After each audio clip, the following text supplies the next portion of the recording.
네, 기도하고 시작하겠습니다.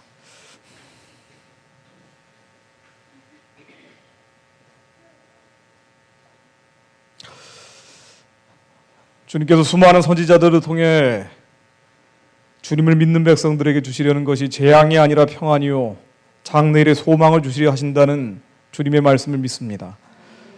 주님, 이 땅에 하나님을 두려워하는 자들이 부르짖사오니 저희들의 간절한 부르짖음을 들어주시고 저희들의 기도에 응답해 주시어 하나님, 이 민족이 가야 될 길과 이 나라가 살아날 길을 저희들에게 계시적으로 알려주옵소서.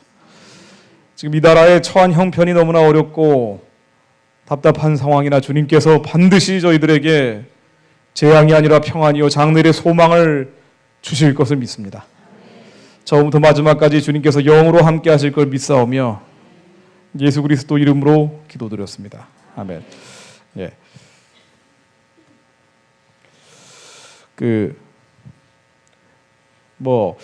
이 북한, 제가 주로 북한 얘기를 많이 해왔습니다만은, 이 나라와 민족을 위해서 기도하기 위해서 지금 어떤 기도 제목들을 나눠야 되는지, 이런 부분도 마찬가지로 고민거리 중에 하나입니다. 이 나라와 민족을 위해 기도하기 위해서 가장 절박한 기도 제목들이 이제 북한 문제였기 때문에 북한 얘기에 대해서 천착을 해왔는데, 오늘 제가 말씀드릴 얘기 역시 그것과 직접적으로 연결되어 있다고 볼 수가 있고요. 굉장히 혼란스럽죠, 요즘. 아주 답답하고 이게 도대체 어떻게 돌아가는 건지 안타깝게 여기시는 분들이 굉장히 많으실 겁니다. 카톡 같은 걸 통해서 기도합시다라고 기도 제목들 돌리는 분들도 굉장히 많으시고요. 많이 받아보셨을 겁니다. 저도 역시 많이 받아보게 되는데, 일단 이제 이 상황 자체에 대해서 팩트 자체가 틀린 부분들이 너무 많고요. 그리고 어떻게 기도해야 될 것인지에 대해서 기도 방향도 좀 애매하고 난해한 부분들이 굉장히 많기 때문에 다들 혼란스러워 하시는구나라는 생각이 듭니다. 지금이 너무 중요한 때이기 때문에 더 큰 혼란이 있는 것 같기도 하고요. 그래서 어쨌든 이 문제를 피할 수는 없을 것 같아서 제가 이 얘기를 먼저 말씀드리고 넘어가야 될 것 같습니다. 참 언급하기도 유쾌하지가 않은 얘기일 수밖에 없는데요.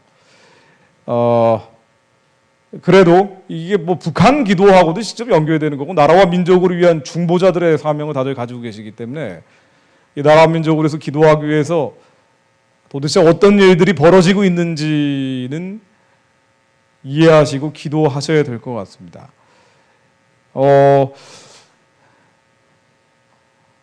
참 조심스럽습니다. 저도 말씀드리기 조심스러운데 그러나 정리는 하고 가야 될 것 같습니다. 이 최순실이라는 사람이 그러니까 게이트라고 해서 큰 파문을 일으킨 것이라고 볼 수가 있는데요. 제일 첫 번째 문제가 된 것은 대통령이 지금까지 해왔던 말이 사실이 아닌 것들, 거짓말이었던 것들이 너무 많이 드러나고 있기 때문에 국민들이 받는 충격이 클 겁니다. 이 사람이 국정농단을 했다, 국정 개입을 했다. 도대체 어느 정도로 권력이 공식적인 권력이 있는 사람이 아닌데 이 뒤에서 비선실세라고 해서 뒤에 숨어서 국정을 농단하고 개입을 했다 그러면 어느 정도인지 앞으로 더 확인이 되겠습니다만은 어쨌든 이 확인 여부를 떠나서 지금까지 박근혜 대통령이 해왔던 이 최순실 씨 관련된 이야기들에 대해서 절대 아니다라고 얘기를 해왔거든요.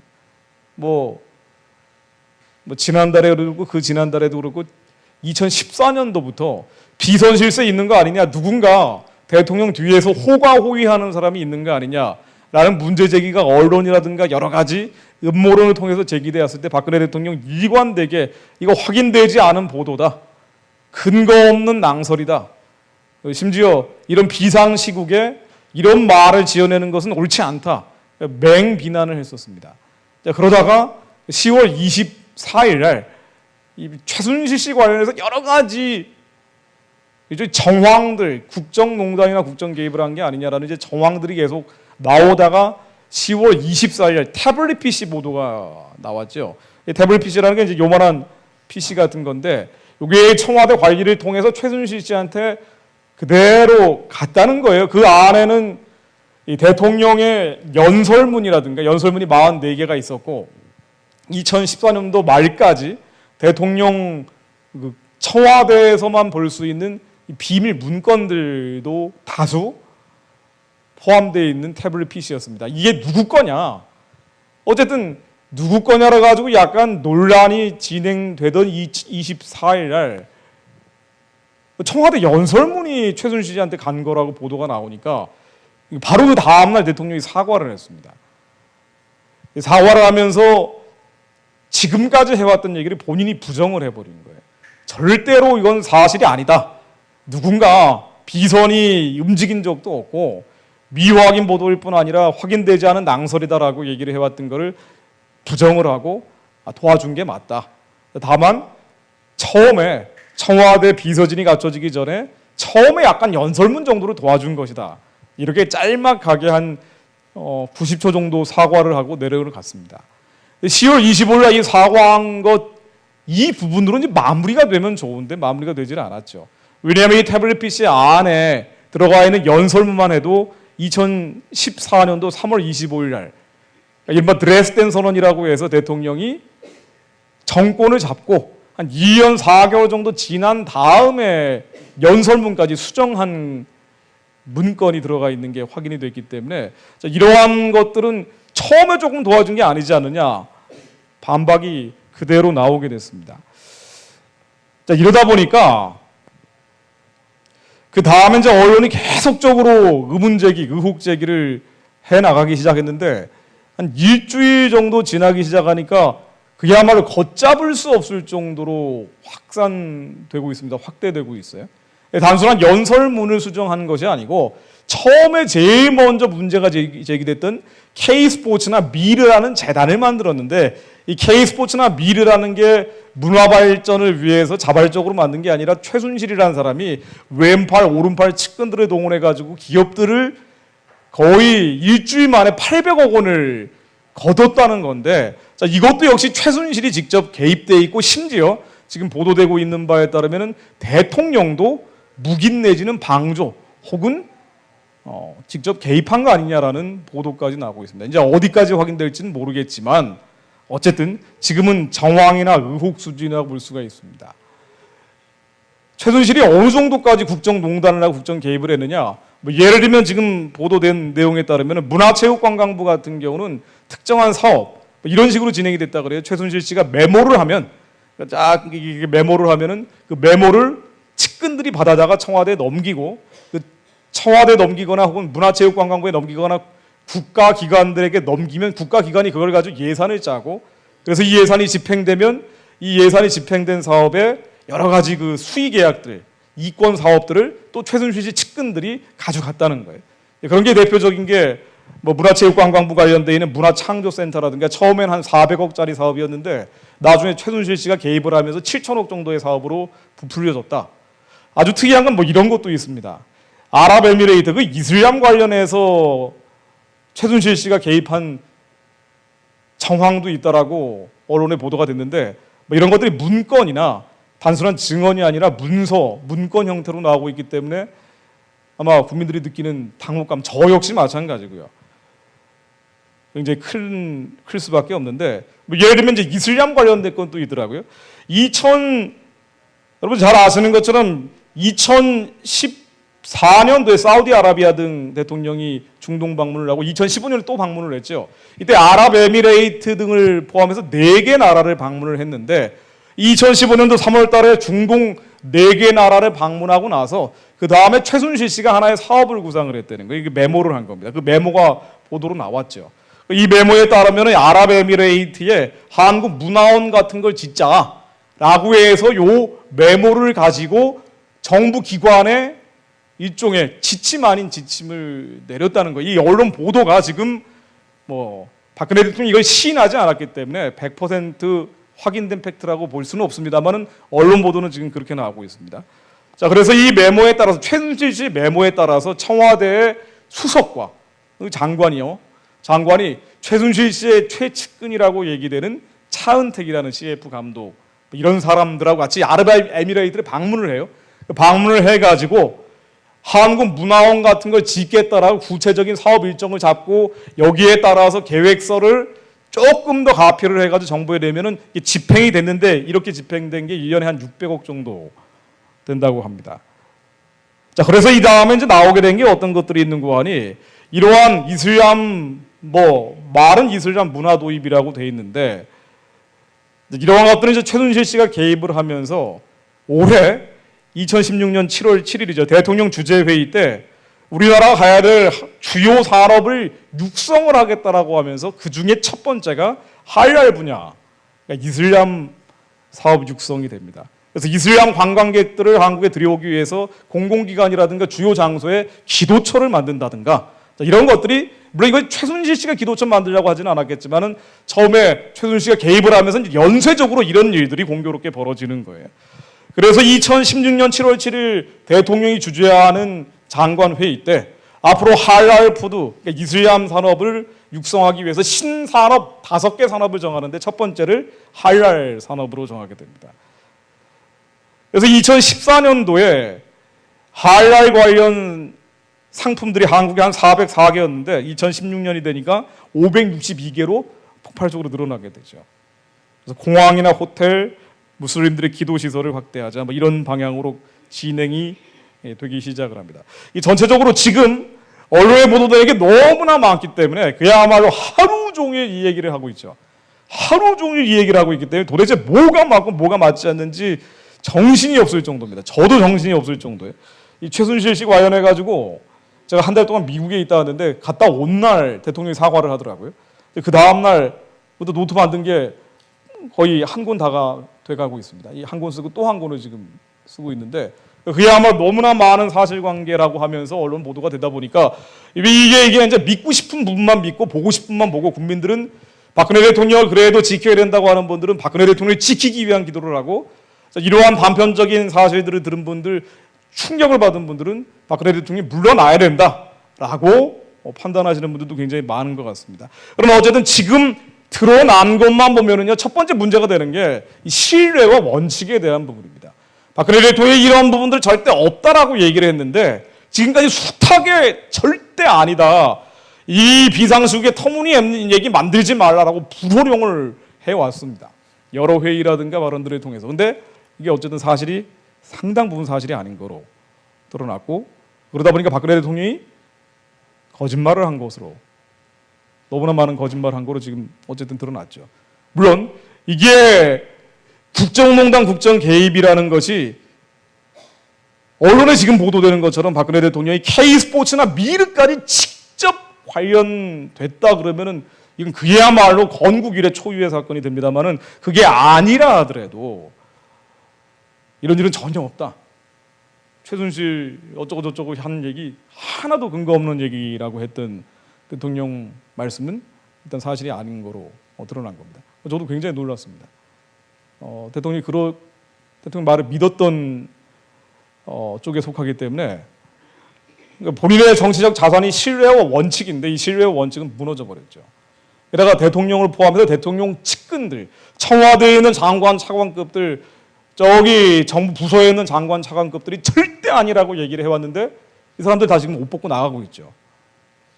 자, 공공기관이 거짓말을 하기 시작하면은요. 우리가 너무 거짓말에 익숙해서 그럽니다만은 이 공공기관이 거짓말을 하게 되면 법을 집행을 할 수가 없습니다. 그러니까 법치주의의 가장 기본은 정직함입니다. 그러니까 내가 정직하기 때문에 당신들에게 법을 집행하고 당신들이 만일 법을 어겼을 때는 감옥에 넣을 수도 있다라는 게 법치주의거든요. 근데 공공기관이 거짓말, 한마디로 신뢰와 원칙을 깨버리게 되면은 그럼 이 법을 국민들에게 집행할 수가 없게 됩니다. 이게 좀 심각한 문제예요. 어디까지 확인될지는 알 수가 없지만 그럼 국가기관의 존립 가능성, 뿌리 자체가 이제 흔들리게 됩니다. 그리고 제가 좀 전에 말씀드린 것처럼 어디까지 확인될지 알 수 없다고 얘기를 했는데 만일 대통령이 이 K스포츠 미르라는 재단, 최순실이라는 사람이 개입한 것이 아니냐, 이 사실관계는 굉장히 많이 단편적이지만 드러나고 있습니다. 그래서 이 사람하고 청와대에 있는 관리들하고 이렇게 입을 맞춰가면서 K스포츠나 미르라는 재단을 만들어가지고 재벌들한테 800억 원이라는 돈을 아니 이게 한 달도 안 돼가지고 다 거뒀다는 거예요. 그리고 이 돈이 어디론가 다른 데로 새간 거 아니냐 뭐 이런 의문까지 제기되고 있는데 이것만 해도 굉장히 큰 잘못일 수밖에 없는데 왜냐하면 대통령 측근이라는 이유로 이런 일이 저질러졌다면요. 근데 지금 언론 보도 지금 오늘 현재 오늘 화요일이죠. 화요일 현재 나온 보도로는 대통령이 알았다 뭐 이런 얘기까지 나오기 때문에 심지어는 야당에서는 대통령이 직접 지시를 내렸다 이런 얘기까지 나오고 믿고 싶지는 않습니다. 믿고 싶지는 않은데 근데 만약 이제 이런 얘기까지 일정한 부분 드러나게 되면은 이건 건국 이래 처음 있는 일입니다. 그러니까 지금까지 비리 사건은 대통령 측근 비리라고 한다면은 적어도 민주화가 된 이후에 대통령 모르게 퇴임 이후에 대통령 묵인하에 백보양보에서 묵인하에 그 주변 사람들이 호가호의를 했던 것인데 이게 대통령이 직접 연관돼 있다 그러면은 이때는 정말 수습이 어려울 수도 있습니다. 여기에 뭐 여러 가지 이제 종교적인 코드를 가지고 해석을 하는 분들도 있어요.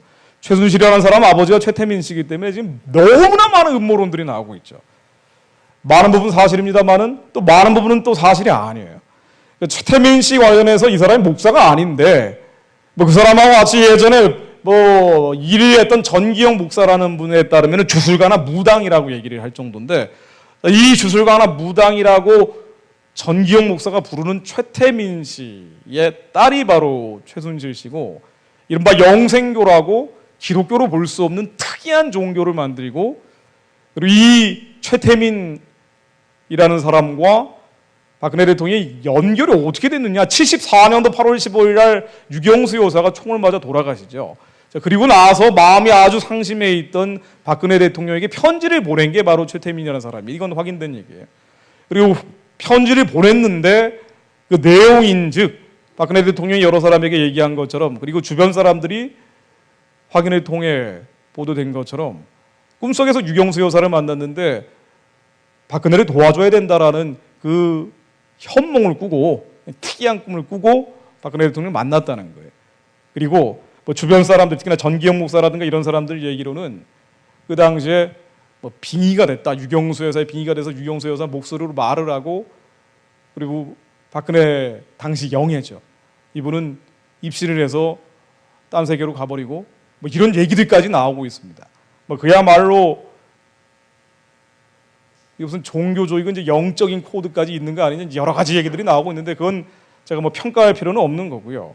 한 가지 분명한 것은 제가 나중에 이제 시간이 되면 또 말씀을 드리겠습니다만 이게 오늘 주제가 아니기 때문에 이 나라가 어떤 방향으로 가고 있고 또 어떤 방향으로 가기 위해서 우리가 기도를 해야 되는지 이걸 말씀드려야 되기 때문에 어쩔 수 없이 지금 너무 중요한 주제인 최순실 사건을 언급하지 않을 수 없어서 언급을 합니다만은 2차 저차 역을 다 떠나가지고 지금 나오고 있는 국민 여론은 어떠냐면요. 박근혜 대통령이 물러나야 된다는 게 36.1%. 이게 오늘 나온 문화일보 여론조사입니다. 박근혜 대통령이 하야를 해야 된다가 36.1%고 거국 내각 도저히 안 되겠기 때문에 참모진들 다 물러나고 여기에 추가해서 장관들도 물러나고 총리도 물러나고 해서 거국 내각 야당도 인정해 줄 수 있는 그런 거국 내각을 꾸며야 된다가 26.1%. 안 된다. 박근혜 대통령이 아직도 대통령이기 때문에 박근혜 대통령 중심으로 정상화시켜야 된다가 22.5%. 이 세 개 중에 하나를 이제 고르라고 했는데 물러나라는 게 여론이 제일 많았습니다. 자, 그런데 언론에서 보도되고 있는 그러니까 한마디로 이게 그야말로 수렁 속에 있는 건 이제 하나씩 끄집어내기 시작하는 거라 고구마 줄기 캐듯이 끄집어내는 거라 앞으로 더 많은 것들이 드러날 것 같습니다. 오늘까지만 보도되고 내일부터 최순실 사건이 보도 안 될 리는 없잖아요. 오늘 하루 종일 보도하고 있는데 더 많은 것들이 드러나게 될 텐데 이제 그러면은 이 하야 여론은 더 높아질 수밖에 없습니다. 어떻게 해야 될까요? 그래서 아마 많은 분들 특히나 이제 좀 보수 성향인 분들 굉장히 이제 두려움을 갖고 계실 겁니다. 박근혜 대통령이 지금 물러나게 되면은 모든 그가 추진했던 모든 정책들이 180도 뒤집어질 수밖에 없고 북한 문제라든가 대북 정책이라든가 이런 것들을 포함해서 한국에 큰 혁명적 변화가 오는 거 아니냐 이런 공포심이 생길 수밖에 없고요. 그러다 보니까 박근혜 대통령을 무조건 지켜야 된다. 이제 그런 기도를 시작한 분들도 굉장히 많습니다. 어떻게 해야 될까요? 어떤 기도를 해야 될까요? 솔직히 저는 제가 16년 동안 기자 생활을 하면서 기자 아닌 기자 생활을 하면서 거짓이나 선동과 싸워왔습니다. 거짓말과 선동하는 것들과 싸워왔습니다. 진실을 쫓아간다고 저 스스로를 자신해 왔습니다. 어떻게 해야 될까요? 저도 참 난감합니다. 이 나라가 거룩한 나라가 되어야 된다고 항상 주장을 해왔습니다. 지금 드러나고 있는 여러 가지 음모론적인 영적 종교적 코드는 빼더라도 지금 드러나고 있는 것들만 따져보면은 거룩한 국가 리더십과는 별로 상관이 없죠. 어떻게 해야 될까요? 자, 일단 원론적으로 이런 말씀은 드리고 싶습니다. 어떤 지도자가 있느냐 없느냐는 박근혜 대통령이 지켜야 되느냐 지키지 말아야 되느냐 이런 문제를 떠나서요. 어떤 지도자를 세우는 건 하나님이 세우신다고 여러분들 믿으실 겁니다. 분명한 거 하나는 거짓을 말하고 혹은 그 나라의 법치를 파괴하고 국기를 문란시키는 지도자가 있다면 그런 부분에 대해서는 회개해야 됩니다. 잘못한 것이기 때문에. 제가 생각하기에는 이 문제에 있어서 박근혜 대통령이 국민들에게 솔직해지는 게 제일 필수적인 전제 조건 같습니다. 동의 안 하시는 분들도 계실 거고 이 문제를 가지고 얘기하면 싸우기 시작할 거예요. 생각이 다 다르기 때문에. 그래서 저는 그렇게 생각을 합니다. 국민들에게 솔직해질 필요가 있다고 봅니다. 그래서 어디까지 국기가 문란이 돼 있고 국정농단과 국정 개입이 있었다면 어디까지였고 그리고 어디까지는 불법이 있었다라는 것을 솔직히 국민들에게 알리고 그리고 그 부분에 대해서는 반성하고 용서를 구하는 게 시작이 될 거예요. 그 다음에도 하야라는 여론이 계속 이렇게 들끓는다면은 그때는 또 어떻게 될지 모르겠으나 제일 먼저 해야 될 것은 사실을 인정하고 반성하는 걸 겁니다. 근데 안타깝게도 지금 사실 인정이나 반성이 나오지는 않고 있어요. 그렇게 되면 요 하야 여론은 앞으로 더 거세질 겁니다. 그렇게 되면은 정말 하야할 수도 있을 겁니다. 그렇게 되면은 굉장히 많은 변화가 일어날 겁니다.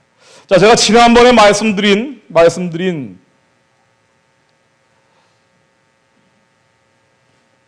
리모컨을 꽂고 말씀드리는 게 낫겠네요. 원래는 북한에 급변 사태가 나오는 거 아니냐라는 많은 예측이 있습니다만은 북한의 급변 사태가 아니라 지금 한국의 급변 사태가 생기는 좀 난해한 정국으로 가고 있는데, 자, 지난번에 말씀드린 이 북한의 여러 가지 변화들 중에 가장 핵심적인 포인트는 북한의 핵무기를 사실상 완성했다는 거였죠. 자, 박근혜 대통령이 하나님 앞에 온전히 서야 된다 이런 것까지는 바라지는 않습니다. 하나님은 아는 분이 아니기 때문에. 그러나 적어도 대한민국의 헌법과 법치 앞에 잘못된 부분은 국민들에게 사과하고 용서를 구해야 된다는 말씀까지만 드렸습니다. 그런데 이게 만약 안 될 경우에는 요 하야라는 여론이 앞으로 더 커질 수밖에 없다라는 걱정도 제가 언급을 했습니다. 북한 문제가 굉장히 심각한 상황이고 북한 문제는 왜 의미가 있는 거 아니? 북한의 2,400만 동포들을 구원하고 해방해야 된다는 것도 있지만은 우리의 민족 운명 자체가 북한 문제를 어떻게 핸들링하느냐에 따라서 달라질 수 있기 때문에 그렇습니다. 그런데 북한 내부에서 나오는 여러 가지 것들 가운데 핵무기가 사실상 완성됐다. 지난번 9월 9일 날 5번째 핵실험을 통해서 핵무기를 소형화한 것으로 보인다. 핵무기가 소형화됐으면은 미사일을 작게 해서 달아버린 것이다. 그런데 이 작아진 핵탄두를 잠수함을 통해서도 날릴 수 있는 기술이 8월 24일에 완성됐다. 지난번에 말씀드린 겁니다. 제가 9월에 와가지고요. 여기에 추가해서 9월 20일 그 다음에 제가 새누리당에 지난번에 와서 말씀드린 그 이후입니다. 북한의 ICBM이라는 대륙간 탄도미사일이죠. 미국까지 날아갈 수 있는, 분포까지 날아갈 수 있는 ICBM이라는 대륙간 탄도미사일의 엔진이 완성이 됐습니다. 이 지상분출 실험이라고 실험을 한 거예요. 왜냐하면 직접 날리면 유엔의 제재가 더 세지기 때문에 그렇게 하지는 않았으나 엔진이 실험 성공했다라고 미국도 인정을 합니다. 자, 그러면 9월 9일 북한의 핵무기가 작아져서 사실상 소형화되고 완성이 됐는데 이것을 8월 24일 날 물에 있는 잠수함을 통해서도 한국에 어디든지 떨어뜨릴 수가 있고 9월 20일에는 만일 한국을 공격할 때 미국이 도와주려고 하면은 미국 본토에 ICBM을 날릴 수 있는 기술까지 사실상 완성돼 버렸어요. 그러니까 올해 그냥 무진장 많은 일들이 벌어지고 있는 겁니다. 자, 이러한 사실상 완성 단계로 올해 진행이 되어 왔기 때문에 사드, 이게 별 의미 없다 그랬죠. 사드로도 막을 수는 없어요. 잠수함에서 발사되는 탄도미사일은 발사되는 지점을 알 수가 없기 때문에 사드로 막기는 어렵습니다. 대량진 보복이라고 국방부에서 북한이 만약 핵 미사일을 한국에 날리려고 하면 그때는 대량진 보복을 하겠다라고 말은 하고 있으나 그러나 이거 의미 없다라고 지난번에도 말씀을 드렸죠. 왜냐하면 한국의 핵미사일 한 방 맞으면 125만 명 죽어요. 죽은 다음에 평양을 초토화한들 무슨 의미가 있겠으며 그리고 한국이 그렇게 얻어맞은 다음에 할 수 있을지 이 대량진 보복을 국방부에서 얘기하는 것은 국민들에게 너무 불안해하지 마십시오라는 심리적 위약 같은 거라고 볼 수 있습니다. 미국이 도와주겠지라고 하지만 핵무산이죠. 이 핵무산이라는 것 역시 그다지 큰 의미는 없다라고 물론 안 하는 것보다는 낫지만 그다지 큰 의미는 갖지 못한다고 말씀을 드렸습니다. 왜 그런 거 아니? 핵미사일이 남한에 떨어지면 그 다음에 미국이 북한을 공격을 하겠다는 게 핵무산이에요. 미리 씌워줄 수는 없으니까. 그럼 한 방 맞고 125만 명이 죽으면 그 다음에 평양을 불바다로 만든들 무슨 의미가 있느냐는 질문이 또다시 제기될 수밖에 없고 게다가 아까 제가 말씀드린 것처럼 ICBM이라는 게 나왔다 그랬죠. ICBM 엔진이 사실상 완성됐다고 말씀드렸습니다. 자, 이렇게 되면은요, ICBM으로 북한이 미국을 때릴 수 있는, 한 방만 때릴 수 있는 능력을 갖추게 되면 미국이 감히 한국이 불바다가 됐다고 북한을 불바다로 만들어주지는 않는다는 거예요. 이건 만들 수 없습니다. 왜냐하면은 ICBM이 이제 완성 국면으로 와서 사실상 완성됐는데 물론 북한과 미국이 싸우면 미국이 이기죠. 그런데 100발의 핵미사일을 잠수함에서 발사되는 것부터 해서 100발의 핵미사일을 미국에다 쏘면 북한이 그중에 한 10발은 맞거든요. 미국이. 10발 맞으면 미국의 LA가 날아가 보세요. 미국은 끝나는 거예요. 미국도. 미국 경제도. 그런데 북한은 미국을 직접 공격하겠다는 건 아니에요. 한국을 어떻게든 요리하겠다는 건데 한국의 핵미사일을 날려서 불바다로 만들어졌다는 이유로 미국이 짠하고 이 전략 핵폭격기인데 이게 와가지고 북한을 초토화시키겠느냐. 미국이 불바다가 될 거를 각오하면서 그렇게 못합니다. 미국 의회 동의까지 얻어야 되기 때문에 이거 의미 없다 그랬어요. 한국이 안 된다. 이제 핵무장을 해야 된다. 자위적 핵무장을 해야 된다. 자, 이 얘기도 국회에서 상당히 나왔습니다만은 지금 사드 배치도 안 되는데 핵무장 하자는 얘기가 현실적으로 가능하지도 않고요. 그리고 왜 핵무장을 해야 되는지 국민들에게 설명한 적도 별로 없어요. 북한의 핵미사일이 나왔기 때문에 우리도 핵미사일 만들어서 공포는 공포로 막아야 된다. 이게 원래 핵 전략의 기본입니다.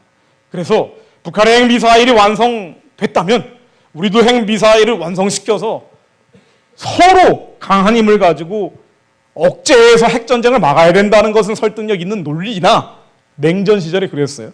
그러나 이게 국민 여론에 설득력을 그다지 얻지 못하는 상황이다 보니까 뭐 이제 들으면 통쾌하긴 하니까 뭐 핵무장해야 된다는 분들도 많이 있지만 그러나 지금 사드 배치도 제대로 못하는 상황에서 핵무장은 어렵습니다.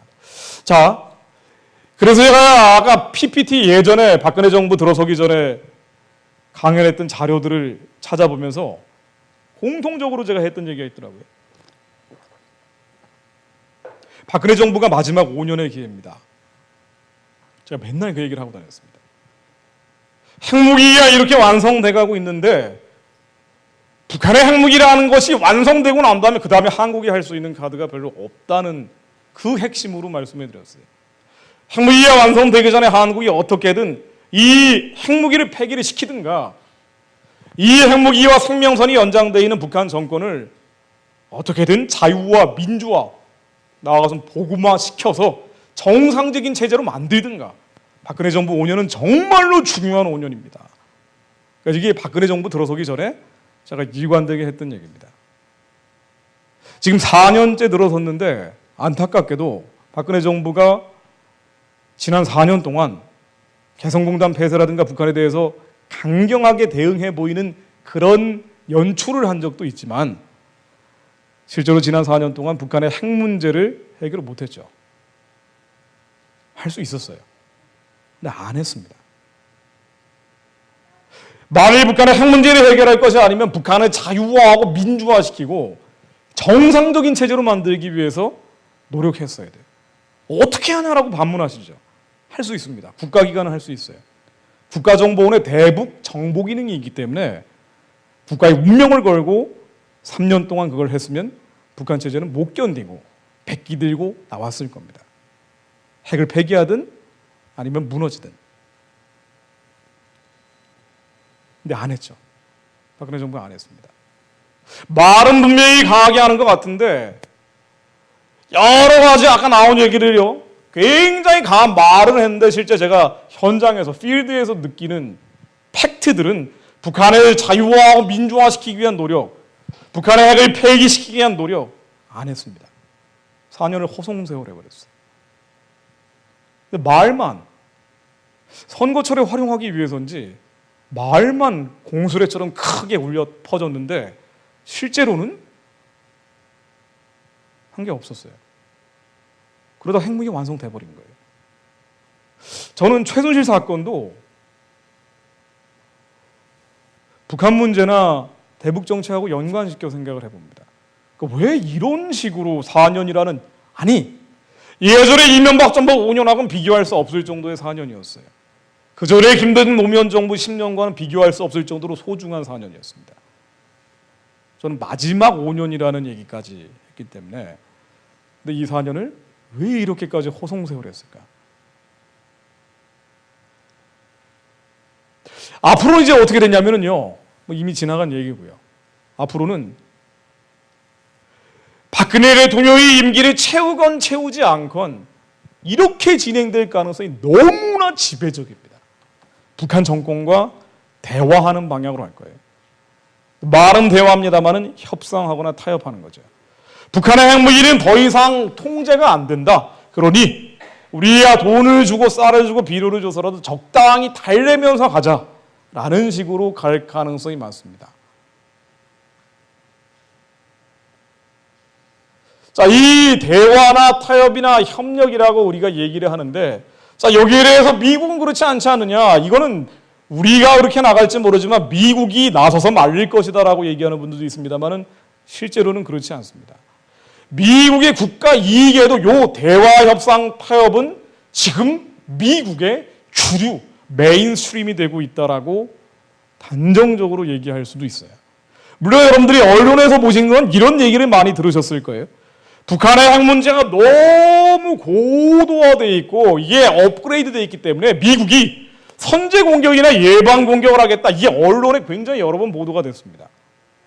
예전에 9월 16일 날 CFR이라고 하죠. 이게 프리메이슨 뭐 일종의 아지트 같은 곳인데 여기에서 마이클 머린이라고 예전에 합참의장했던 사람을 중심으로 해가지고 한 10여 명의 초당파적인 전문가들이 북한 문제, 대북 정책 어떻게 되는지 연구물을 발표하는 날이었어요. 이 얘기 나오는 날도 북한의 선제 공격이나 예방 공격을 할 것이다 라고 한국이 뭐 대서특필을 했습니다. 이 선제 공격은 뭐냐면은요, 프리엠프티브 스트라이크라 그래서 북한이 한국이나 미국을 공격할 조짐이 보이면 때리는 거고요. 예방 공격은 이런 조짐이 안 보여도 프리벤티브 미리 막아버려서 때리는 거예요. 자, 이렇게 되면 만일 미국이 이렇게 해결해 준다 그러면 핵 문제는 특별히 걱정할 게 없을 수도 있죠. 근데 이건 우리의 기대 심리를 남은 오보였어요. 이거 원문을 찾아보니까 한 107, 8페이지 되는데 단 한마디도 선제 공격, 예방 공격이라는 단어가 안 나옵니다. 이 얘기 왜 나왔느냐? 나중에 질문을 했어요, 누가. 마이클 멀린, 미국 합참의장했던 사람한테 미국이 북한의 핵미사일에 공격받을 그런 상황에 처하면 어떻게 되겠냐 그랬을 때는 이런 것도 고려할 수 있다라고 지나가는 얘기를 한 거고, 일관되게 이 CFR에서 나온 얘기는 뭐냐면요, 북한이 이게 너무 지금 심각하다. 그런데 북한 문제라는 게 우리가 무슨 결정적 국가 이익이 있는 것도 아니고 적당히 타협해라. 이게 주제더라고요. 미국의 주요한 언론기관에서 북한 정책, 대북 정책 뭐 이런 문제 크게 다루지도 않지만 중동 문제가 제일 심각하죠, 미국의 입장에서. 자, 그런데 북한 문제나 대북 정책을 다룰 때는요, 뉴욕 타임즈부터 해서 워싱턴 포스트 이런 다룰 때는 거의 예외가 없습니다. 9월 9일 날 북한 핵실험 또 한 다음에는요, 핵무기가 소형화됐다, 사실상 완성됐다 이런 얘기가 나온 다음부터는 일관돼 있어요. 타협하라는 거예요. 협상하라는 겁니다. 대화하라는 거예요. 오바마 대통령이 이거를 정책으로 공식화하지 않았을 뿐이지 다음번 대통령은 이런 방향으로 갈 가능성이 높다는 거예요. 한국도 그렇지만 미국도 마찬가지라는 겁니다. 자, 이 양반은 제임스 크래프라고 해가지고요, NBI, 이게 CIA, FBI를 합친 그야말로 미국의 모든 정보를 다루는 수장이죠. 이후에 이제 이렇게 강력해진 건데, 자, 이 양반이 CFR에서 또 얘기를 했어요. 10월 25일 날. 그러니까 뭐 굳이 음모론으로 따라가지 않아도 CFR이 어딘지는 대충 아시는 분들이 많으실 겁니다. 미국의 주요 메인스트림이라고 불리는 이 프리메이슨이라고 부르든 뭐라고 부르든 간에 이들은 뭐냐면요, 아주 현실적으로 생각하는 사람들이에요. 자기들에게 이익이 되면 가고 손해가 되면 안 가는 거예요. 한국을 지키기 위해서 피를 흘리거나 뭔가 희생하고 헌신하는 이런 거는 전혀 생각 안 한다는 얘기예요. 북한의 핵무기가 완성됐다, 소형화되기 이전까지는 어떻게든 좀 밟아보려고 했는데 이게 완성되고 소형화돼 버리면 그때부터 타협하지 뭐, 이렇게 나온다는 거예요. 너무나 냉정하고 냉혹하지만 이게 현실이라는 겁니다. 자, 이 양반이 뭐라 그랬냐면요, 이 북한의 비핵화, 핵무기를 없애는 거는 lost cause, 끝났다는 거예요.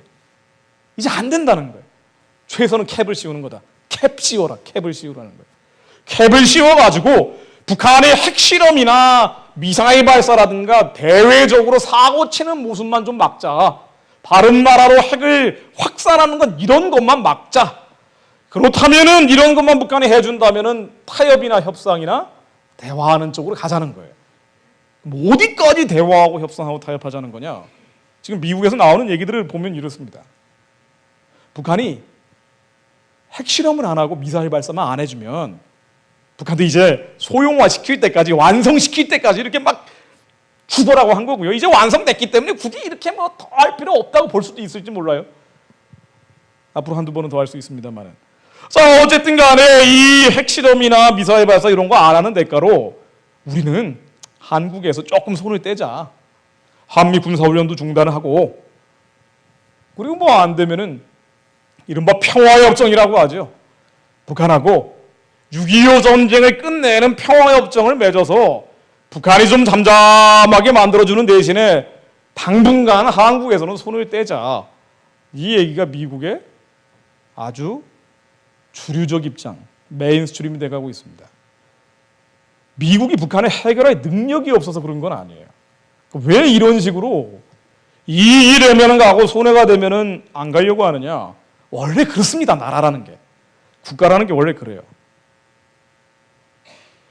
미국의 드론이라는 겁니다. 사람이 없어요, 여기. 무인 비행기. 중동에서요, 맨날 이런 거 날아다니면서 지금도 많은 사람들이 죽고 있어요. 테러리스트들이죠. 이래가지고 이제 오폭이 돼가지고 테러리스트 옆에 있던 아이들까지 죽어가지고 국제적으로 맨날 문제가 됩니다. 미국의 의지가 없는 게 아니에요. 미국은 전 세계에서 군사비를 절반 가까이 씁니다. 중국이 따라오려고 해도 한참 멀었어요. 앞으로 한 30년은 못 따라옵니다. 게다가 중국은 그 전에 자유화되고 민주화될 가능성이 많기 때문에 중국도 이걸 너무 잘 알아요. 자, 그런데 미국의 군사적인 능력이라는 건 세계 최고 수준인데 나머지 나라들이 다 합쳐도 미국을 한 나라를 버틸 수가 없을 정도인데, 중동이나 여러 테러리스트를 제거하기 위해서는 드론 같은 거 띄워가지고요. 지금도 숱하게 많은 문제들을 해결을 하고 있다고요. 만일 북한 문제 해결할 요량이면, 그럴 작정을 하면은 드론 띄워서 김정은을 제거하면 됩니다. 미국이 그렇게 할 수 있어요. 근데 굳이 그렇게 안 하는 거예요. 굳이 그렇게까지 할 필요가 없다고 보는 거예요. 한국 사람들이 붙들고 사정하면 모를까? 한국 사람들 별 관심이 없어요. 북한 문제든 대북 정책이든. 본인들이 핵 문제나 미사일 문제 해결할 별 의지가 없어 보이는데 굳이 미국이 나서가지고 그렇게 할 필요 없다는 거예요. 그러니 북한 핵무기를 소형화되고 완성됐으면 그 다음부터는 북한하고 타협을 하자는 거예요. 게다가 미국 영적으로 가고 있죠. 지금 나오고 누가 될지 모르겠는데 이 양반이 된다 그러다가 또 이 양반이 된다고 또 나오더라고요. 자, 원래는요, 이 히어리 같은 사람들은 낙태를 해야 된다고 얘기를 하고, 제가 잘 알아듣지도 못하는 영어를 가지고 3차 토론 들어보니까 노골적으로 낙태는 우리의 자유이기 때문에 해야 된다. TV 토론에서 대통령 후보라고 나온 사람들이 그러고 있는 거 보고 저도 깜짝 놀랐어요. 자, 그런데 낙태해야 된다, 동성애 옹호하고 이런 여러 가지 미국의 기독교적인 문명을 뿌리부터 흔드는 얘기들을 하고, 원래 공화당에서는 그렇지 않다, 우리가 가야 될 도덕적인 가치가 있다라고 얘기를 하는 게 공화당 후보가 돼야 되는데, 미국이 영적으로 쇠퇴하고 있다는 단적인 증거가 그런 사람이 가장 도덕적으로 문제가 많은 사람이라는 거예요. 그러니까 이게, 제가 한 달 동안 미국에 가 있었는데요, 제가 한 달 동안 그 왔다 갔다 했던 대학이 있습니다. 이 화장실 다 이렇게 돼 있어요. All gender restroom이라고 그래서. 이게 뭐냐면은 남자, 여자, 동성애자 다 쓰라는 거예요. 학보가 쭈루루 한 10여 개 있는데 이걸 펼쳐봐도 동성애들이 만든 잡지고, 이걸 펼쳐보면 또 동성애들이 만든 잡지고.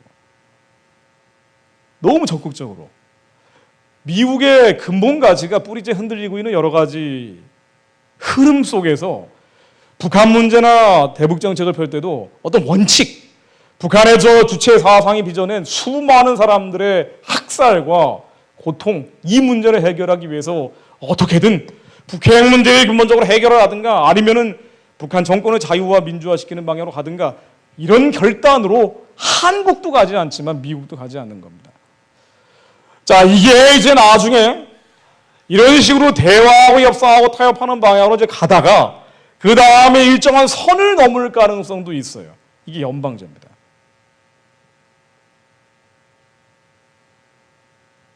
박근혜 대통령이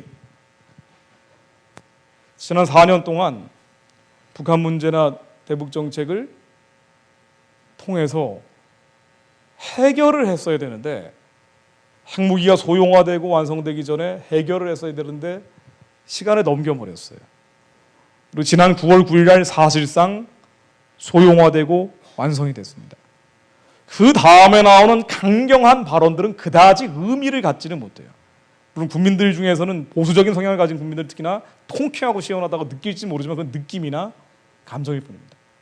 선을 넘어버렸기 때문에 4년의 시간을 낭비해버렸죠. 너무 안타까워요. 자, 이런 상황에서 박근혜 대통령이 만일 하야를 하면 이게 더 빨라질 것이고, 하야를 하지 않는다 그래도 그가 추진해왔던 이런 강경한 어투는 180도 이제 다음번 대통령 누가 되든지 간에 뒤집을 가능성이 많기 때문에, 자, 이런 방향, 북한 문제나 대북 정책에서 대화하고 협상하고 타협하는 방향으로 갈 가능성이 많다, 제가 이렇게 말씀을 드렸어요. 자, 그런데 이게 우리 민족의 운명과 무슨 관련이 있느냐, 제가 이 얘기를 드리려고 합니다. 자, 이게 일정한 선을 넘게 되면 연방제로 갑니다.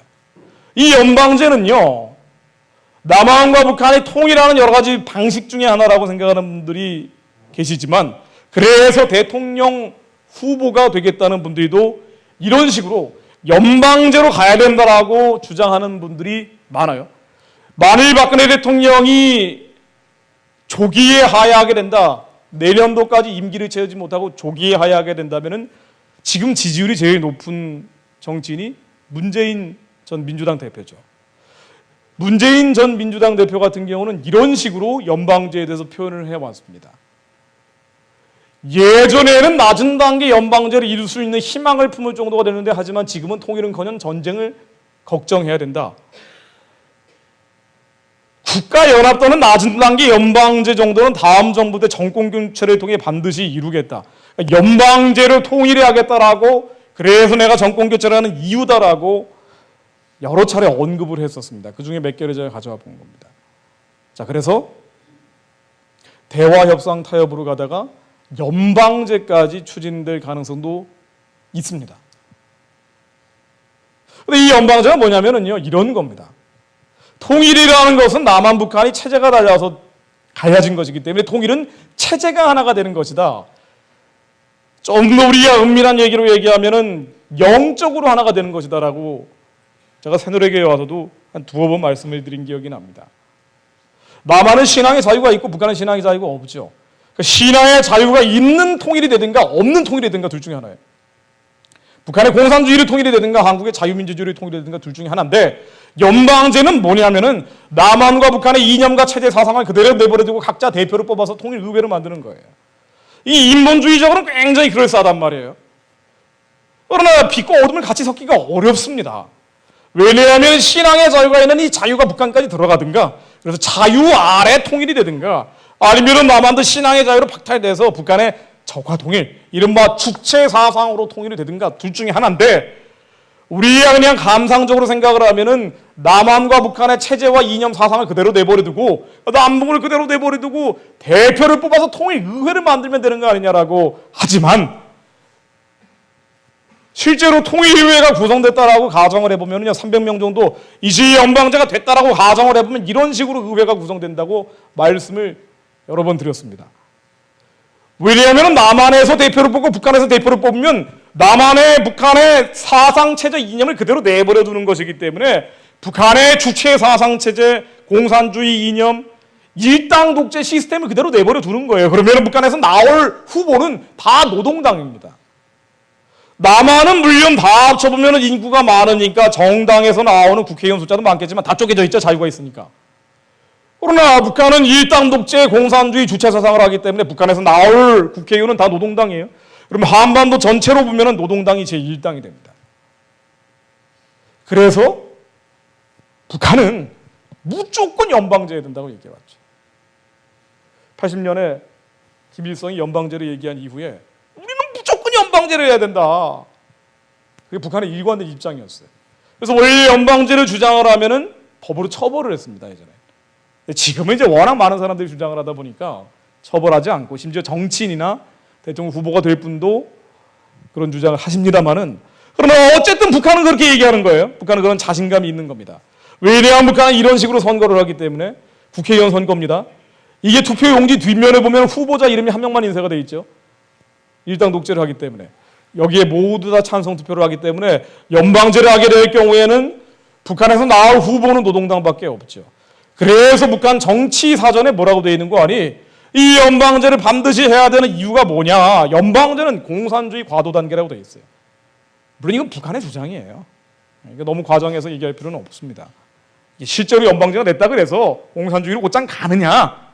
그거는 꼭 그렇다고 볼 수는 없겠지만 어쨌든 북한은 이렇게 주장을 하는 거예요.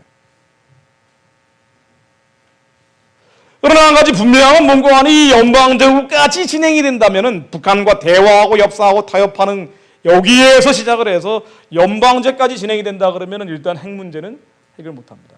북한에 핵이 있는 상태에서, 지금 북한의 핵이 완성되지 않은 상태에서도 질질 끌려간다는 비판을 많이 받았는데, 이제 핵이 완성된 북한 정권과 연방제 단계로 들어서게 되면은요, 그럼 이게 한국이 대등한 대화가 되겠습니까? 더 끌려가게 되겠죠. 뭐 연방제 이퀄 공산주의 과도 단계다, 북한 주장을 그대로 인용을 할 필요는 없습니다만은, 그러나 이 연방제라는 것은 한 가지 분명한 것은 북한의 핵 문제가 해결이 안 되겠죠. 스스로 핵을 포기하지 않는 한.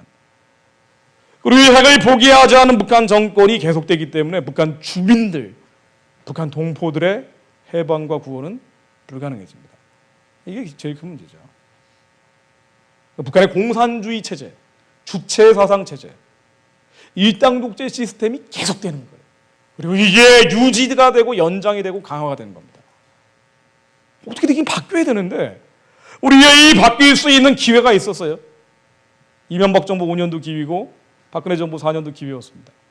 9년을 허송세월한 거예요. 이명박 정부 5년은 그래도 조금 노력을 했었는데 박근혜 정부 4년은 정말 말은 그렇게 거창하게 했는데 너무 노력을 안 했어요. 제가 맨날 안타까워했던 부분인데 근데 뭐 시간이 지나버린 거니까요. 그리고 핵이 완성돼 버린 겁니다. 핵이 완성된 상태에서 대화하고 협상하고 타협하다가 연방제까지 간다. 연방제까지 가는 것도 사실은 쉽지는 않을 거예요. 뭐 대통령이 누가 되든지 간에 지금 박근혜 대통령이 하고 만일 문재인 연방제를 주장하던 문재인 전 대표가 대통령이 된다 하더라도 국민의 동의를 얻어야 되기 때문에 연방제로 쉽게 갈 수 있는 건 아니에요. 그러나 만일 여기까지 가게 된다 그러면 북한 동포들의 해방과 구원은 사실상 어려워진다고 저는 생각을 합니다. 물론 가정이기 때문에 꼭 그런 건 아니지 않냐라고 반박하신다면 할 수 없어요. 그럼 해보는 수밖에 없죠. 그러나 북한의 공산주의 체제, 주체사상 체제, 일당 독재 시스템이 유지되고 연장되고 강화됩니다. 나중에 북한은 반드시 무너질 겁니다. 그럼에도 불구하고 북한의 이 공산주의 주체사상 일당 독재 성곽 같이 저 모래성 같은 것이기 때문에 이거 무너질 거예요. 왜 그런 거 아니? 하나님이 대적하고 심지어 하나님을 참칭하는 체제이기 때문에 그런 시스템이기 때문에 무너져요. 연방제를 하건 안 하건 간에 북한 정권은 무너질 겁니다. 전 이거는 확신을 해요. 다만 남북이 연방제로 묶인 상태에서 북한 정권이 무너지죠. 우리가 북한 급변 사태 얘기 많이 하잖아요. 그러면은 한국도 같이 무너질 겁니다. 왜? 연방제로 묶여 있으니까. 북한의 급변 사태가 나면은 한국도 와야 될 겁니다. 북한은 체제가 무너지고 한국은 경제가 무너지겠죠.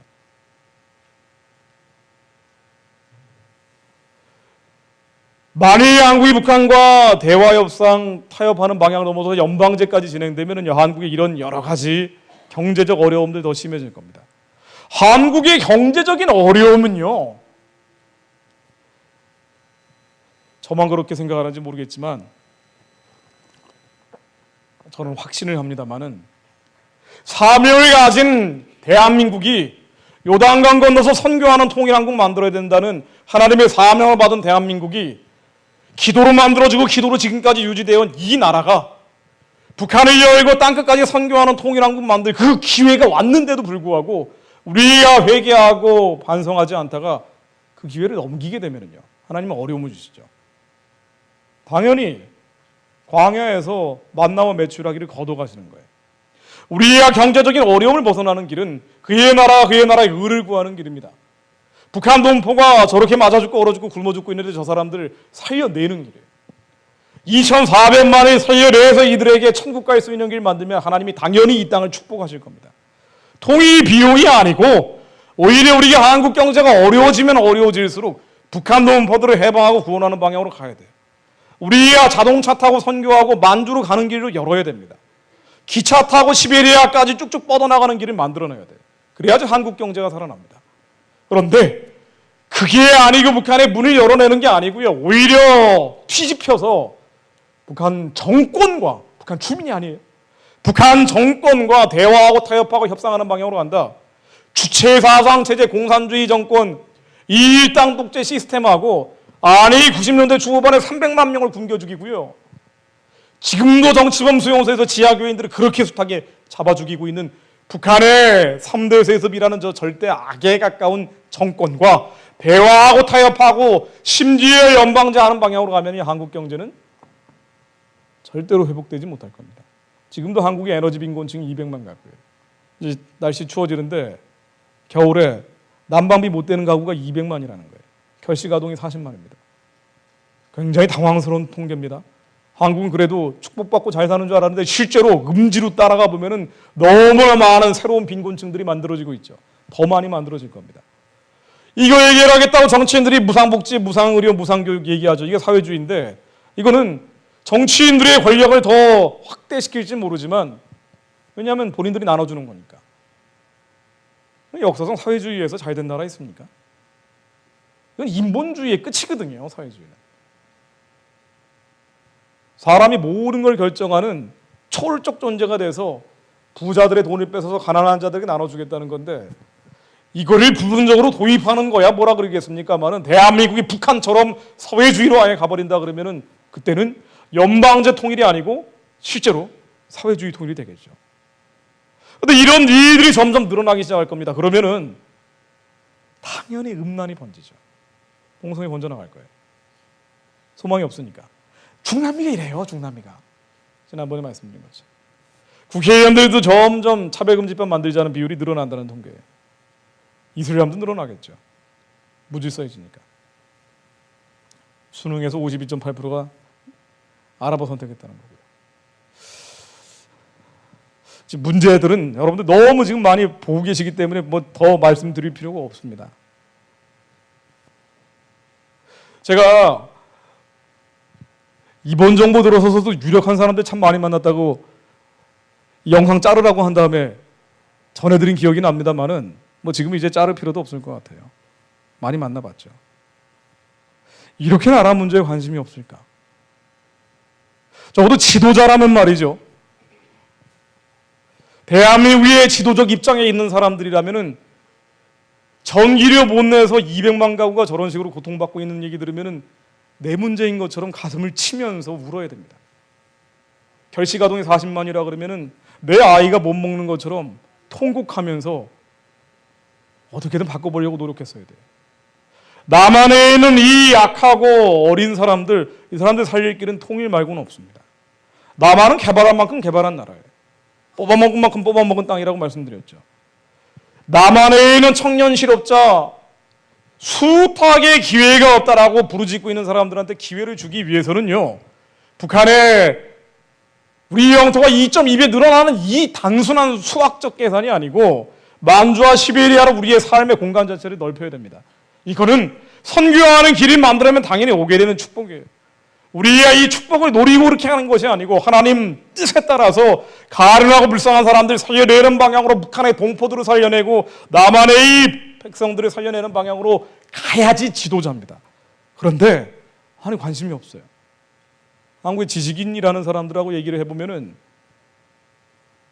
저 북한의 주체사상 체제, 저 영적으로 사악한 진이 깨져야 됩니다. 이런 것을 아주 드라이하게 건조하게 북한이 자유화돼야 되지 않습니까? 민주화돼야 되지 않습니까? 이런 얘기를 해도 한국의 지식인들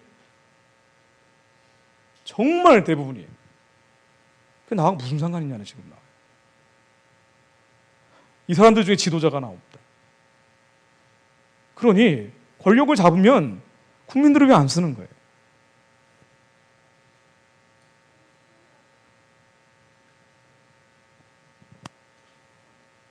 정말 이거 기도해야 됩니다. 결국 사람의 문제입니다. 요한복음 10장 11, 12절입니다. 주님께서 선한 목자라고 하셨습니다. 나는 선한 목자라 선한 목자는 양들을 위하여 목숨을 버리거니와 삭구는 목자가 아니요 양도 제 양이 아니라 이리가 오는 것을 보면 양을 버리고 달아나느니 이리가 양을 물어가고 또 해치느니라. 선한 목자는 양들을 위해 생명을 내놓습니다. 송파의 세 모녀가 돈이 없어가지고 자살하는 저 모습을 보면은 피눈물이 나야 되는 게 선한 목자예요. 대한민국의 지도자라고 하는 사람들 중에 이런 선한 목자가 있었습니까? 지금 대한민국의 지도자들 가운데 이런 선한 목자가 있나요? 이런 선한 목자의 영성이 있으면 저 같은 일이 벌어질까요? 정말 안타깝습니다. 우리가 이런 것들 비판하기 이전에 우리가 선한 목자가 아니었던 거 회개해야 됩니다.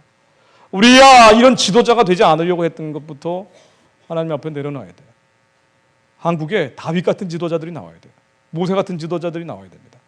그래야지 한국이 통일한국이 되고 선교하는 나라가 됩니다. 안 그러면 어떻게 되겠느냐? 우리가 지금 현상이 유지가 되느냐? 현상 유지가 안 된다는 게 문제예요. 현상이라도 유지가 되면 좋죠. 지금만이라도 우리가 원하는 사람 가서 선교하고 원하는 사람 하나님 부르짖고 이 정도만 되면 할만하겠죠. 그런데 역사에서 크게 변화되는 꼭지점에 서 있어요. 우리의 이 땅에 선한 목자들이 안 나타나면은요, 정말 거룩한 국가 지도자들이 안 나타나면은요, 이건 쪽박차게 생긴 거예요. 제가 연방제를 하나 예로 말씀드렸잖아요. 적당히 하자는 거예요. 국가 권력을 잡은 사람들은 그런 연방제가 된다 하더라도 큰 영향 없다는 거예요. 설령 이 연방제가 나중에 잘못 풀려가지고 적과 통일이 된다고 하더라도 미국으로 도망가면 된다고 생각을 해요. 국민들을 위해서 생명을 내놓는 사람들, 백성들을 위해서 목숨을 버리는 사람들이 나와야 그래야 이 나라가 삽니다. 이 백성이 삽니다. 여러분, 박근혜 대통령이 물러나야 되느냐 물러나지 말아야 되느냐 저는 이건 모르겠어요. 하나님이 결정하시겠죠. 그러나 한 가지 분명한 것은 이 나라의 거룩한 국가 지도자가 나와야 돼요. 거룩한 국가 지도자들이 나와야 됩니다. 하나님이 두려워하는 지도자들이 나와야 돼요. 하나님이 경외하는 사람들이 대한민국의 국가 지휘부를 차지를 해야 됩니다. 이런 사람들이 선한 목자 영성을 가진 사람들이 대한민국 국가 지휘부에 들어갈 수 있도록 이 기도는 하셔야 될 겁니다. 우리 기도가 차면은 박근혜 대통령이 이 기준에 합당하도록 본인이 회개하고 하나님 앞에 눈물 흘리면 계속 끌고 가시겠죠. 근데 그렇지 않다 하면은 하나님께서 결정하시겠죠.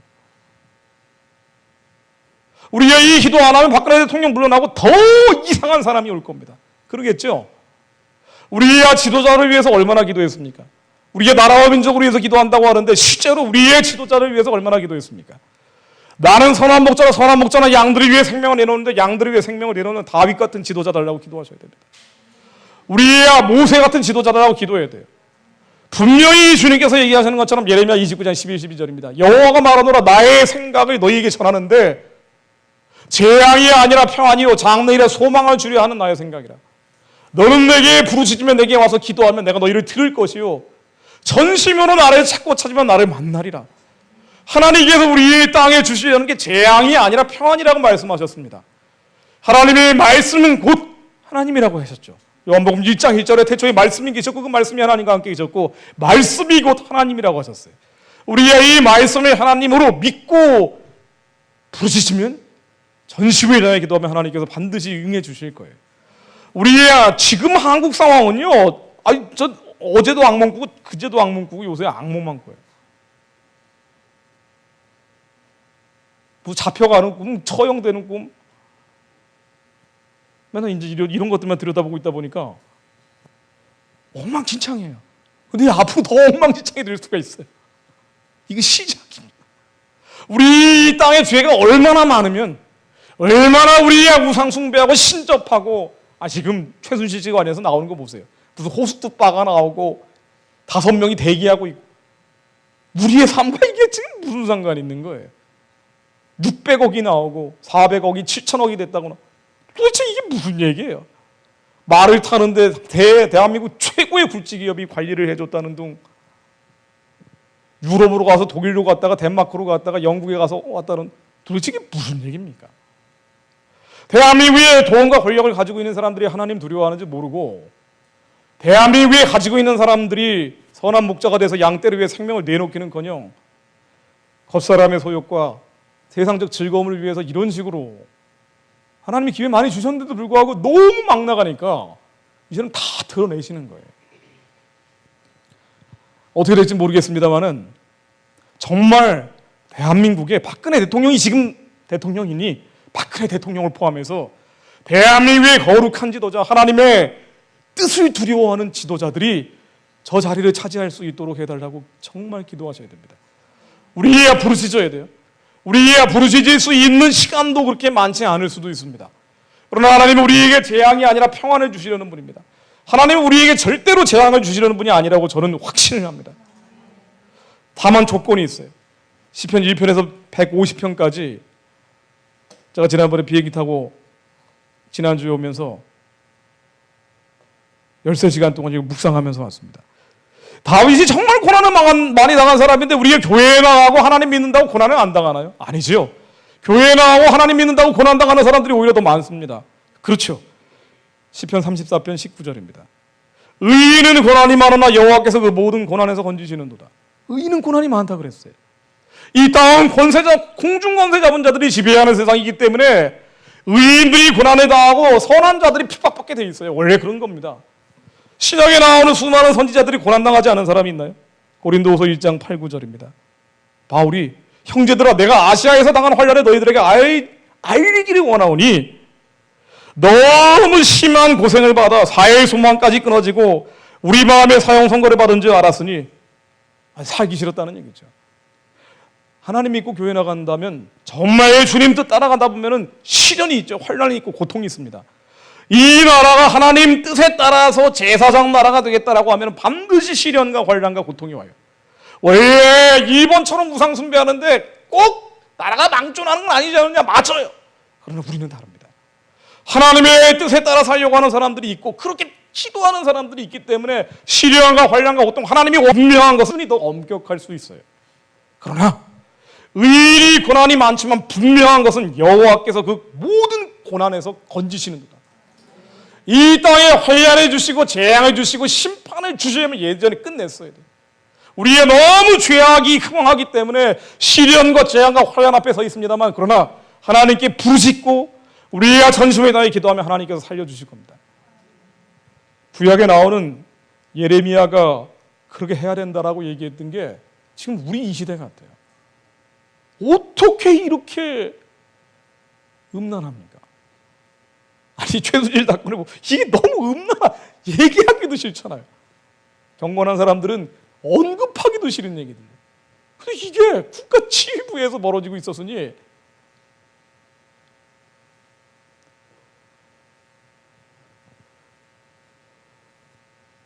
주님의 은혜를 구하는 수밖에 없습니다.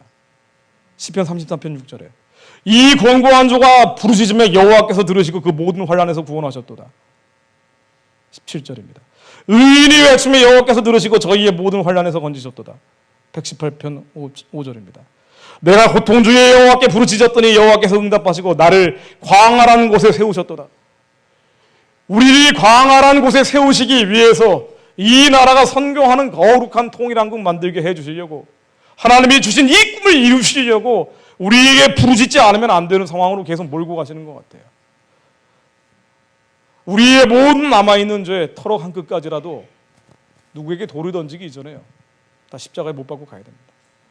이 나라에 거룩한 의인들이 나와야 되고 육적으로 영적으로 깨끗한 사람들이 나와야 돼요. 그래서 하나님께 부르짖는 사람들, 그 사람들이 가운데 국가의 지휘부에 가고 국가의 지도자들이 되고 우리가 부르짖어야, 그래야지 이 민족이 살 겁니다. 정말은 지금 부르짖어야 될 상황입니다.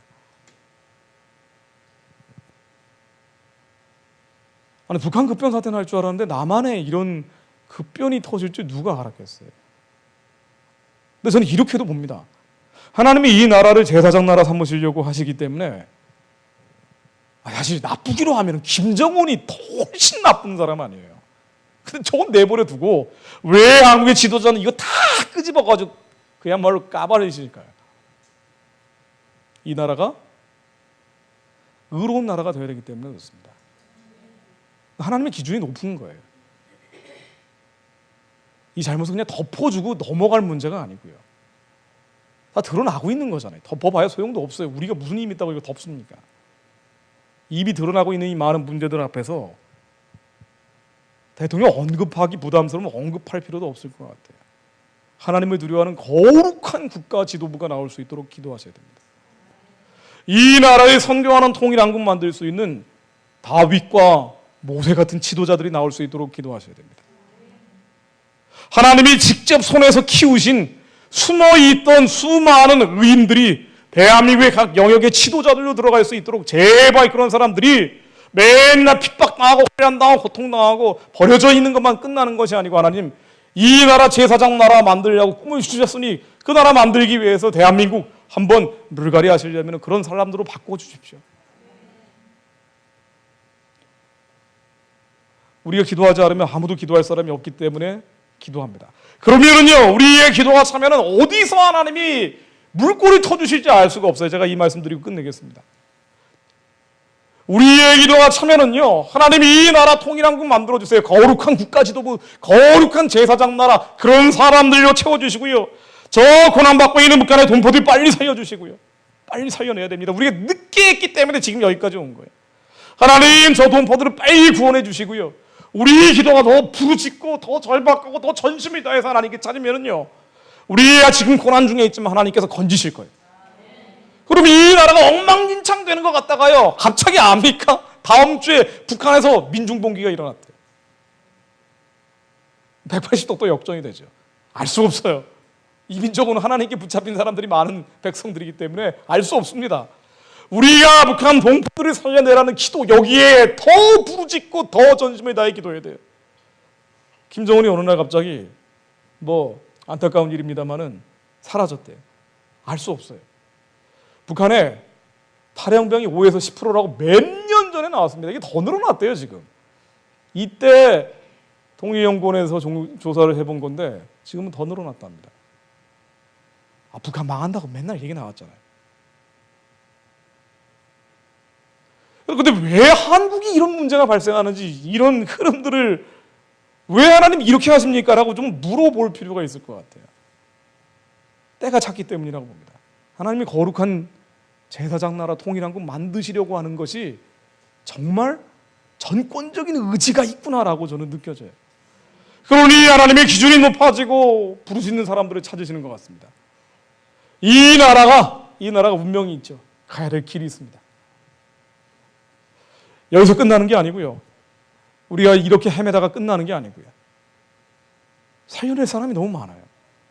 전 세계에 살려낼 사람들이 얼마나 많습니까?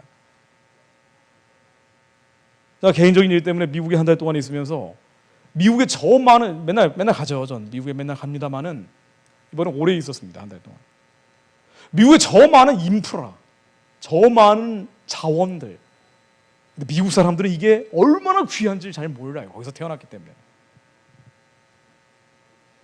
저 많은 인프라, 저 많은 자원들을 전 세계에 저 버림받은 사람들이 했으면은 그야말로 얼마나 좋을까. 지금까지는 미국이 그래왔죠. 미국의 영적 가치가 떨어지기 시작하면서 미국도 타락하기 시작하잖아요. 그래서 저는 한국 청년들, 영적으로 깨어있는 친구들이 미국 가서 이 자원, 이 리소스들을 전 세계 백성들 살려내는데 북한 동포를 포함해서 미국을 선교지처럼 미국에 파송돼서 미국의 지휘부를 영적으로 바꿔내는 역할을 해주면 얼마나 좋을까라는 생각도 했습니다. 저는 한국도 마찬가지예요. 한국이 가야 될 길이 있어요. GDP 12위, 1인당 GDP 52 정도에서 그냥 멈칫멈칫대다가 여기서 꿇어앉는 게 우리의 데스티니가 아니고요. 북한 열고 2.2배 영토 7,500만 국민, 저 위에 대륙과 초원으로 연결되는 길을 뚫고요. 땅끝까지 하나님께 영광 돌리면서 복음 전하는 나라가 되는 겁니다. 구해야 될 사람이 너무 많으니까. 살려야 될 사람들이 너무 많기 때문에 그래요. 우리도 못 살고 우리도 아직 구하지 못했는데 라고 자괴감을 가질 수도 있지만 하나님은 이 데스티니, 이 사명을 통해서 우리 스스로 살아나길 원하시는 것 같습니다. 정말 기회가 있을 때, 시간이 있을 때 부르짖어야 됩니다. 선교하는 통일한국, 거룩한 제사장 나라, 북한 동포를 살려내고 저 중국 수많은 버림받은 꽃제비들 다 살려내고요. 티벳 고원을 지나서 이스라엘까지 주님 다시 오시는 길 예비하는 그런 백성 되게 해달라고요. 주님이 빨리 오셔야 이 수모가 끝날 거 아니에요. 의인이 고난받고 선한 자들이 핍박받고 도대체 하나님 일하려고 하면 온갖 모진 수치와 모욕은 다 당하고 이런 지긋지긋한 마귀들의 공격을 끝내려면 주님 다시 오셔야 됩니다. 주님 다시 오시기 위해서는 우리가 빨리 이스라엘까지 가야 돼요. 쭉 열어서 자동차 타고 가야 됩니다. 이 땅에 소망 없던 백성들이 예루살렘에서 하나님께 영광 돌리면서 찬양나 부르는 그런 날이 와야 돼요.